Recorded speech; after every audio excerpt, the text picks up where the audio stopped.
জীবনে কখনো নিজের লাইফে ভুল মানুষের প্রতি আসক্ত হওয়া যাবে না। মাথায় রাখবেন, এই পৃথিবীতে সবচাইতে বিগ চ্যালেঞ্জ হচ্ছে নিজের মধ্যেই সুখী হওয়া। এই পৃথিবীতে সবচাইতে বড় বিগ চ্যালেঞ্জ হচ্ছে একাকিত্বের মাঝে সুখ খুঁজে নেওয়া। কখনো একজন ব্যক্তির জন্য আমার ক্যারিয়ার ধ্বংস হবে, সুখ নষ্ট হবে, নো, নেভার, অ্যাবসলিউটলি নো। মাথায় রাখতে হবে পৃথিবী অনেক বড়।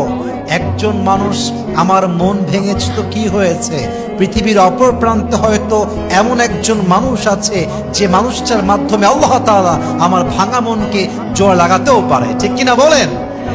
শায়ের কি সুন্দর করে বলেছেন, और भी दुख है जमाने में मोहब्बत के सिवा, राहत है और भी है वसल के राहत के सिवा, तू नहीं तो कोई और सही, कोई और नहीं तो कोई और सही, बहुत लंबी है ये जमीन मिलेगी लाखों हंसी, इस जमाने में सनम तू अकेला तो नहीं। ঠিক কিনা বলেন? আরে একজন ছেড়ে গেছে তো কি হয়েছে, ওইটা আপনার জন্য বেটার এন্ড পারফেক্ট অপশন নয়, বরং আপনার জন্য আরো বেটার অপশন রেখে দিয়েছে একজন। আওয়াজ দিয়ে বলেন সবাই, তিনি কে?